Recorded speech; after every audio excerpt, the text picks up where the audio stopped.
Hey everyone, welcome back to another podcast episode.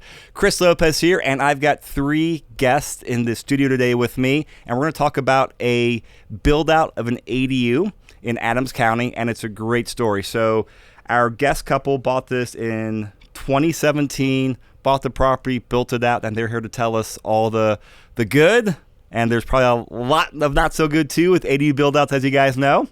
So, and my guest co-host today is Stacy Rozansky. Stacy, how's it going? Good, Chris. Glad to be here. I know. So this is another continuation of our ADU learning podcast series, I guess, for lack of a better name. Yeah, we're just finding more people that are building them and seeing how it goes. So how did you meet our guest today? I met Chantal actually through Facebook. We were in had similar interests, and she was talking about her ADU, so I reached out so that we could kind of learn a little bit more. Okay, and then now we're here sitting across talking about ADUs. Well, Chantal, Tyler, great to have you guys. So before I give the official introduction, the first question is the ADU building process, yes or no, would you do it again? Absolutely. Okay. We would definitely do it again. Yeah, we had a great experience. We got a little lucky, but we'll get into that a little bit later. And I would definitely do it again. Good. All right. So that's the punchline. And then tell us about kind of the background about you guys, because I know you got bitten by the real estate bug a handful of years ago. Kind of start there, and then now you have this awesome property. Yeah, so I'll start on that. Tyler and I, we were friends at 12. And going way back. Going way back. And we got married 10 years later. And we were both in very different industries. I was in medical sales, and he was working with my dad's company as director of operations. We moved out to Denver. We bought our first house. I had no idea that Tyler was handy at all at this point, which is shocking, actually.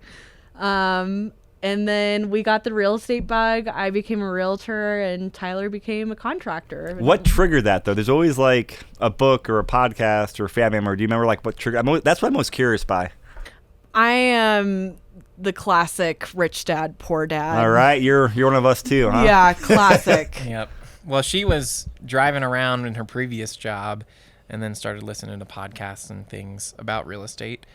And that's kind of how it started. And then I guess how my career in this started was when we bought our first house. Which I tricked him to do. I don't know what do that you mean tricked him? I don't know that I was. I don't know how do you... I wasn't really on board with it. I didn't feel like I was super ready when we went I was talk like, with our let's just lender. go talk to this lender and see what he has to say. And then we were pre-qualified, and then we were under contract. And it was a lot of, let's just do this and see what happens. And then we went to the next step, and then the next step, and then the next step, and it happened, and I'm glad it did. So we ended up buying our first house, and actually my family is in construction, and I wasn't in construction until we bought this first house.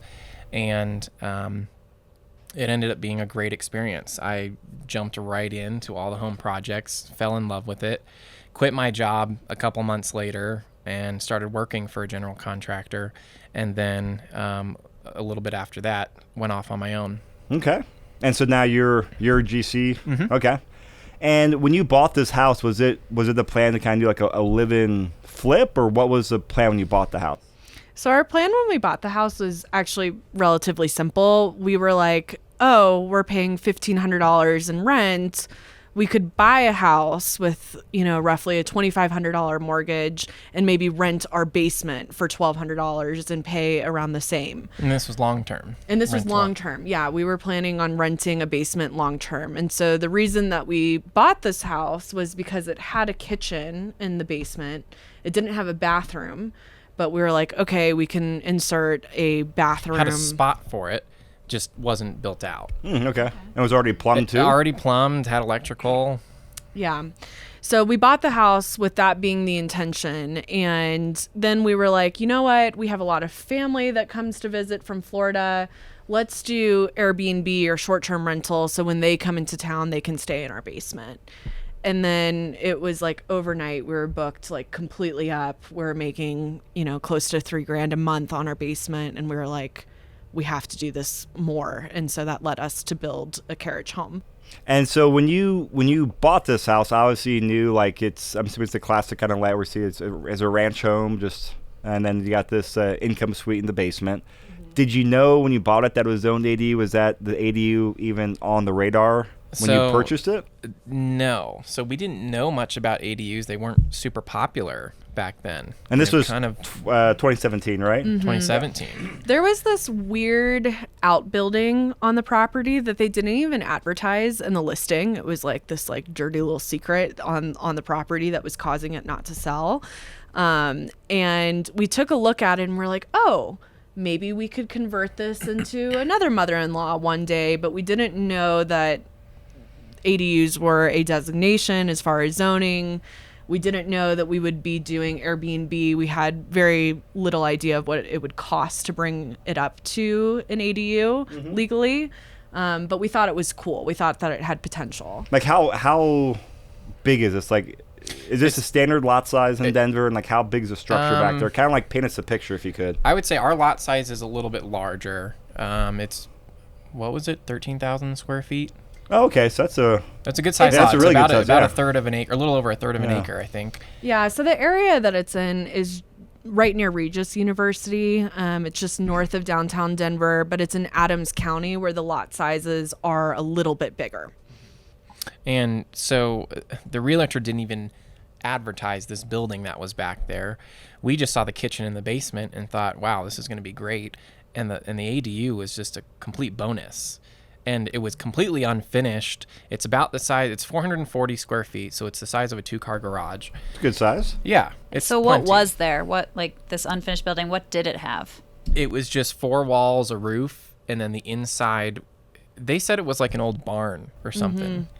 They did run plumbing to it. It already had plumbing and it already had electrical. Oh, wow. Awesome. So it was perfect. But everyone who went and toured this house before we bought it was like, oh my gosh, this is a massive project that I don't want to deal with. How was the quality of the buildings? I've definitely seen my fair share of those as well. Like, and sometimes it's literally, plywood and a step above a shed, and sometimes they're solid structures. Like, what was like the framing in the walls like? This was an incredibly solid structure. It had 10-inch thick poured like concrete foundation walls that were 8 feet tall. Oh, wow. All the way around with a brand new roof on it. So oh, wonderful. We just framed out the walls with 2x4 or 2x6s and then did the build out. Yeah. So it really worked out so perfectly. And it will never work out like this again, I'm sure.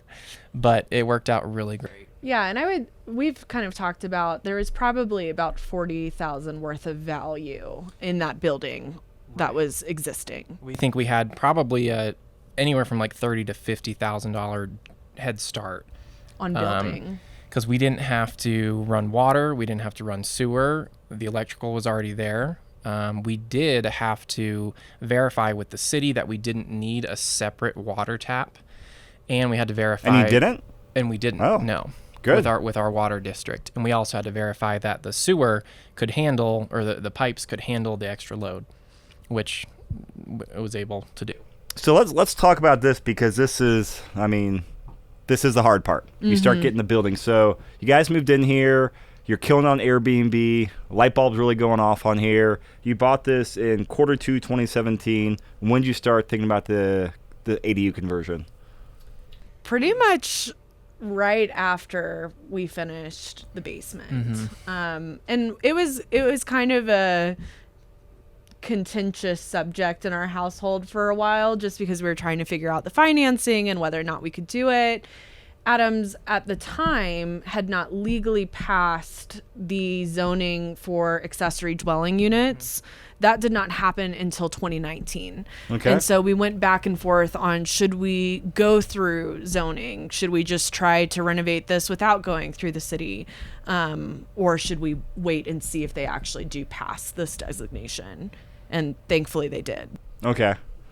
And so let's talk about so when did you start the actual process of calling the city and actually getting the permits and the build out? What was the rough timeline on here? That was probably about 6 months after we moved in. And it took a good 6 months to get the permits for it. So it took a lot of back and forth between the city and us trying to figure out if it was legal, what we could do, what they would allow us to do. Like I said, we had to verify if we needed another water tap or if the sewer was big enough. And I even needed a letter from the fire department saying that they would service that area in case there was a fire. Oh, okay. So there's a bunch of little things that you have to do in order to get it approved, and then you can start building. So 6 months of that. And what was like the rough cost? That was it mostly just time of doing that? Yes. That didn't cost us It anything. didn't cost us anything. And then did you pull a permit? Because I've heard different things about people being able to pull a permit for themselves do the work versus having to have a permit to have like a GC do the work. Right. What did you do for the construction and what type of permit was it? So we pulled homeowners permits. Okay. I applied for all of them. I drew up hand-drawn plans and submitted them. This is while he was in his other job too. So he was still working full time with my dad. Right. And this was kind of, I mean, I was figuring this out as I went along, which is why it took longer than it probably should have to get approved. Just because I didn't know exactly what I needed to submit, what they required and all that. But we went through that process and they ended up allowing us to do it, which was great. Yeah, I think one thing that we would say was pretty helpful, and you can't do it right now, but we actually showed up at Adams County several times because when you're just corresponding via email or phone call, sometimes they're extremely short. But if you go there and you ask to speak to someone, they will be way more thorough with you. And they're way more friendly towards homeowners as well, as opposed to GCs. Right. So we pulled homeowners permits, and a lot of times, and it really varies from municipality to municipality and even counties, but a lot of times they'll require you to submit or to either take a test for like plumbing or something for you to perform the work yourself, or they'll have you list a subcontractor that's going to do it, that's licensed. Okay. Luckily, Adams County is fairly lenient in that, and I think I got away without doing any tests or anything. And I used some subcontractors, but I did a lot of work myself, and that's how I did it. And what was I want to talk about the financing on here, because when you guys bought the house, I'm assuming you just did like a FHA or 5% down conventional loan, We did a conventional. Okay. So how'd you finance the 80, or was it cash or finance? Because that's often the tricky part. Is obviously you guys had a good $40,000-$50,000 head start with the structure there, but still cost a really good chunk of money. Right. And financing is often what I've seen trip up people. Sure. Yeah, I would actually say this is kind of like my strong suit in this. Is we were very diligent in looking through all of our financing options. So we allotted probably $40,000 to $50,000 cash of our own to go towards this project. And the whole project cost for us, with Tyler doing a lot of the work, was roughly $85,000. So we weren't we were looking for a loan that was under $50,000 to complete it. I had heard about personal loans, non-secured personal loans, because at the time we didn't have enough equity to tap into a HELOC. Yep. So I went through a company called Lightstream, and they're a 6% fee simple personal loan, and you can designate that it's for a construction project. It felt crazy because you put in your social, and they literally ask you, after reviewing your credit score, they ask you what day you would like the funds to be deposited. That is truly all I had to do. Really? Whoa. And 6% interest rate? At 6% interest rate. Super simple. It was wild. It was the loan term, and they have a lot of different loan terms. I chose a 5-year loan term, meaning that our payment would be roughly $1,200 a month, which on Airbnb, I projected that we would make around $4,000. So it was like, even if I was not able to pay this off for whatever reason, or I can't refinance out of it, it did make sense for our numbers. Yep. So I scheduled for Lightstream to give us the funds They were there in our bank account, and then we used them immediately to finish building. And we probably made 2 or 3 monthly payments. And then we can go into this more, but we did a cash out refi and paid off the Lightstream loan at a really great interest rate, amortized over 30 years. But it cost us a total of $800 to borrow from Lightstream because it's just an interest cost. Yeah. Oh wow, it's nothing. It's nothing. Wow. So it was you should have gotten a hard money loan or construction loan instead. Yeah, right? I paid a lot more. Yeah, but it's not something. I asked a lot of people in real estate and asked them if they had ever done it and whether or not it was, a scam or like a sketchy loan. And not a lot of people have tried it. So I was a little nervous, but it worked out awesome. Yeah, well, I wrote that down. I'm going to file that away, so thank you. So that was you were doing interest-only payments on that? No, so it is a fee simple 6%. Oh. So you pay a lot towards principal every month plus the 6%. Okay. So it's actually, I feel like it's a relatively conservative and safe loan payment. And you had scheduled it for 5 years, but you ended up only using it for a couple months just to finish out construction and then refinance the whole property. Yeah. Awesome. So you had already started doing a lot of the work yourself, Tyler, and then kind of when you start, partway through that, then you got the loan to finish it. Because, getting that loan to 4 months to getting a cash out refi is a really quick turnaround time because, 30 to 40 days, that's just the financing going through. So let's talk about the financing before we go back to construction build out, because this is, another issue we've had is just, sometimes all the money spent on the ADU doesn't always increase the property value that much. So walk us through kind of like the numbers of if you can, like, hey, you purchase a house for X amount, the amount invested, and kind of how it all worked out, because this sounds like a great success. Yeah, we're laughing because we got like a ridiculous appraisal. So hey, take it when you can get it. Well, I guess do we talk about what did you originally buy your house for? Yeah, I can kind of go through the numbers of everything. So we bought the house in 2017 for $440. Okay. We used a conventional loan, and I shared this with Stacy, but we did 3% down. And they had this really neat program where instead of down payment assistance, you could choose to have your whole PMI covered. So we didn't have PMI on the loan, which was nice. We first renovated the basement to get that rented on Airbnb. So we had to pay probably about $15,000 in bathroom, carpet, paint, furnishing. We got that up and rented. Then we spent some time renovating our unit that we were living in. And then we started looking towards the ADU. So that was the financing that we had in place. And then I told you for the ADU, we did half cash, half Lightstream. And we called this the master plan for a long time, where we decided to do a cash out refi once the interest rates dropped. At the beginning of, when was that? They were at like 3.5%. It was right before they really got good. I think it was the end of 2018, maybe.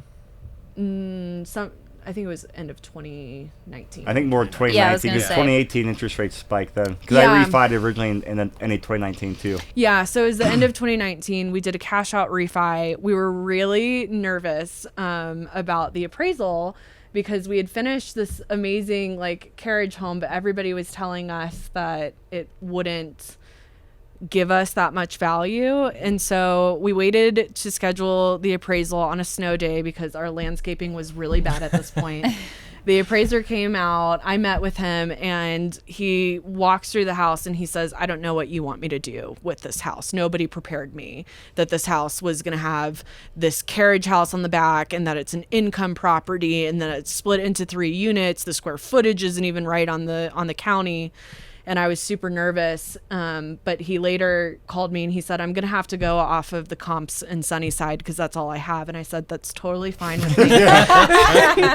And he appraised the property for $750. Oh my gosh. Yeah, the lender calls me and he has this downtrodden voice. And he's like, well, Tyler, what do you think it appraised for? And I was like, I don't know, maybe like 600 at the most. And then he says that, and I just was shocked. And he said everyone in his office was just laughing. Yeah. Oh my gosh. Yeah, and I think, to be fair, now with the market that we're in, and I'm a realtor, I do think that with the income that the property is bringing in, that today I would say that it's a fair appraisal. Yeah. Okay. Somewhere right around there. Yeah. Well, congratulations. So what did you end up getting? So you, what was your new interest rate then? It was 3.5%. Okay. Right before Great. it really got cut, though. Yeah. So you paid off the Lightstream loan and then took out some cash, presumably. We just took the cash out to pay off the Lightstream Okay, just loan. enough. Okay, okay. perfect. Yeah. Okay, so going back to the build out. So what's you have this? You said 440 square foot rectangle. Mm-hmm. What'd you build in there? So we did it kind of as a studio feel to it. So it's a rectangle, but it's kind of an L-shaped living space. So we have a full kitchen with dishwasher, stove, all of it. And then a little bit of a living room area where you walk into the unit, and then a bedroom, and then a bed, basically. So it's all kind of one area. And then obviously the bathroom is private in the other corner.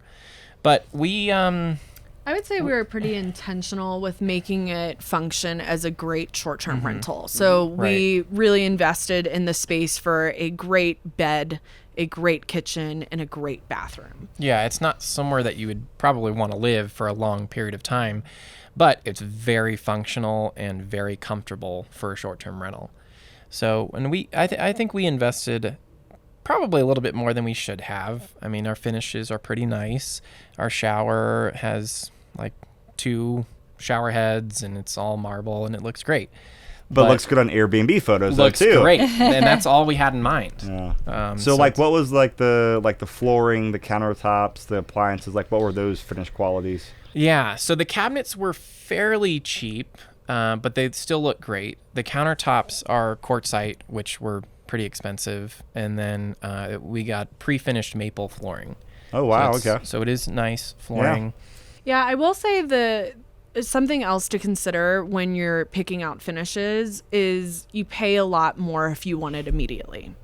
So I wanted my cabinets immediately. I wanted my flooring immediately. So I was just going and showing up into local stores and buying whatever they had there that day. The cabinets, though, we got in 2 weeks from, I think they're called RTA. Ready to assemble. And they were really affordable. They have horrible reviews online, but I was extremely happy with them. Yeah, I mean, they shipped them on a pallet. They arrived to our house. I had to assemble all of them. And they're And I mentioned that because a lot of cabinets, they tell you that it's going to take months. Yeah. Yeah. And they're not super high quality cabinets, but they look nice. And Okay. a great affordable option for other people. All right, so there had to have been some hiccups here. Like, you got to tell us something that happened that you weren't expecting on the build, or something that caught you up. The first initial hiccup was I was demoing. So there actually was some framing in there with drywall and things. And I was demoing that, and there was a raccoon behind the wall, which scared me. But let me think. It went. I didn't like the floor that we had to build up. That was kind of weird. So our foundation, there was a concrete slab there, and it was extremely uneven. And what we ended up doing was framing the floor up. So it actually, the ceilings are vaulted in there. It's pretty tall. It's about 21 feet, I think. No, I think it's about 18. Wow, that's awesome. Yeah. That's I mean, the make it walls feel a lot on bigger. the sides are pretty short or pretty low, but it goes up really high. And we ended up framing the floor up, which didn't make a huge difference, but I kind of regret that now. I wish we would have just jackhammered up all of the concrete and done it right. But that worked out fine. Yeah, and I can say more, I think our hiccups were in the preparation phase. Once we actually got to the building phase, it went really quick. So when we first started exploring building an ADU, we were, told all different things, like you need to have an architect, like get you started. You need to have a structural engineer, get you started. You might want to bring in, a builder that specializes in accessory dwelling units. And when we met with each party, it was fairly discouraging. Like, I did a walkthrough with an architect that was like, you are out of your mind to be doing it anywhere close to the price that you think that you're going to complete it. There are so many things that the city is going to have an issue with in this building. And it would, if we were not as determined, I think that some of those conversations would have prevented us from moving forward at all with that building.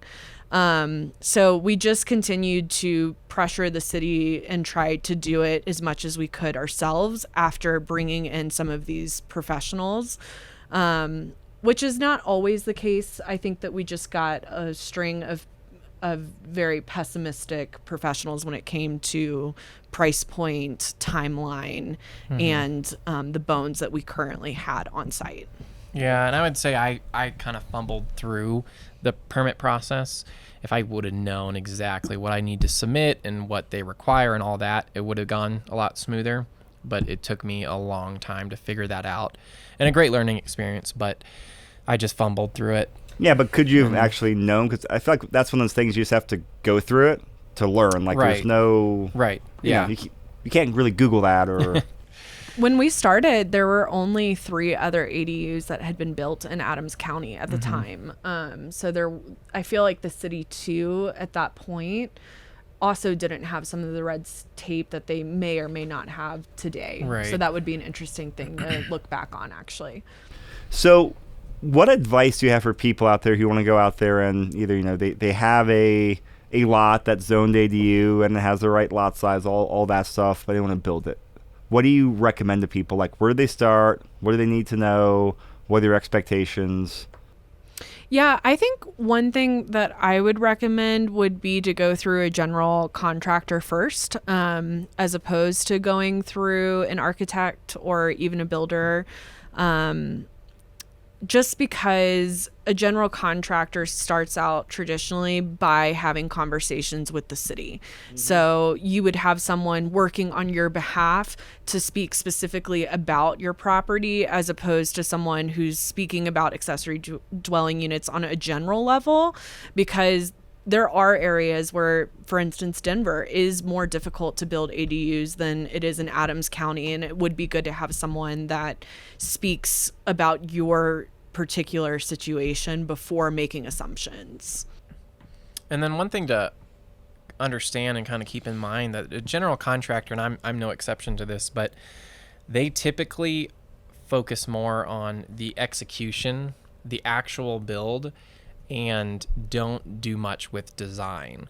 So, and design can happen usually, unless you're designing something super specific or extravagant, it can happen a little bit later on when you can pick out your finishes, you can talk with someone else about what kind of paint color you want.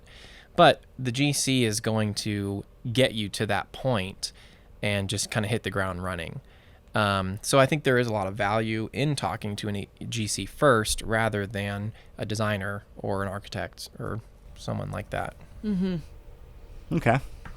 And what about just timeline expectations? Someone's starting this, do you even know, or do you build the ADUs for clients, Tyler? If you do, give us some timelines here, what you're seeing now. So that was the first one that I did, and I have a few bids out now, but I haven't done another one since. But I would say the biggest unknown in usually any build project is the permitting process. So I've gotten permits in a week, and I've gotten permits in 6 weeks. It's just unknown. Okay. And it's the most frustrating part about my job, dealing with the city. But once things get going and you have a plan, the build is actually fairly quick. I would say from 6 months to a year, you can have it done. And what's the build cost? Because I know it's getting, more streamlined, but I also know raw materials are going up in prices right now. Just like, what's the current market to like build a standard 400, 500 square foot ADU? Yeah, I would say it would range probably from about $90K, and that's cheap, to up to $190K, $200,000. And that's just like standard single story. Yeah, so not that would over be a garage. Not over a garage. Okay. That would be kind of your standalone, size of a 2-car garage type structure. And so probably a lot of times in the mid 100 range. Yeah. Okay. Yep. I would say that's reasonable. Okay. For sure. Makes What sense. other questions you got on your list over there, Stacy? So what's next? Sounds like you've been doing all these construction projects. So now that you finished up the ADU and your house, what are you doing next? Yeah, so we do have a goal at some point to acquire a commercial property and have 4, at least maybe a few more Airbnbs on the upper levels and then retail on the lower levels. So that's kind of what we're working towards. In the meantime, we're continuing to buy properties as primary residences, kind of live in, fix them up, and then hold them as Airbnb properties to continue to build passive income. Yeah. And do you manage the Airbnbs yourself? Yeah, we do. So we started with just one Airbnb, and now we have 4. And automation was fairly important in scaling that. I would say that I probably spend about an hour a week on coordinating cleaners or responding to guest questions. But it's only an hour a week. And on that one property that we're talking about now, we no longer live there. I think we make about $55 annually passively on it. It's not bad for an hour a week. Yeah. With a couple other properties. And I will say our cleaner, shout out to Mallory. You're a star. She is phenomenal. She plays a big part in just the peace of mind for us, but she also communicates with guests that want to check in early and things. We have it set up so she can respond to messages and see those messages from our guests. And that's a big part of it. We really love her. Mm-hmm. All right. So I'm kind of curious about this commercial property. Are you guys targeting like a part of town where to do this in? Sounds like you guys have a vision on what you want to do. We would like it in a spot that has more retail that's more walkable. Yeah, so we've looked at areas in Denver. We've looked in Wheat Ridge, Arvada, Golden. Zoning is something that's extremely interesting to navigate when you're trying to look into a mixed use of commercial / short-term rental. So we're still in the process of looking and learning, and probably a little ways from acquiring that. Okay. Mm-hmm. Ooh, I'm very intrigued by that. Yeah, Please. you'll have to keep us posted. Yeah, keep us posted and come back on the podcast. Yeah. Well, guys, thank you so much. This has been a pleasure meeting you and getting to hear your story. Thank and you for how having can us. people get a hold of you? Like, we'll also put in the show notes, but social medias, email, like what's kind of the best way for people to stay updated on what you guys are doing or get a hold of you? Yeah, so I'm on social media a little more than Tyler. Working on that. Working on that. You can find me at Chantal Dwayme on Instagram as well as Facebook. I have a small team of realtors. You can email me at chantal@thegoodneighbors.com. And then Tyler is tyler@ryconstructionco.com. Yep. Great. Well, thanks so much, guys. Thank Thank you. you. Thank Thanks you for for having having us. us.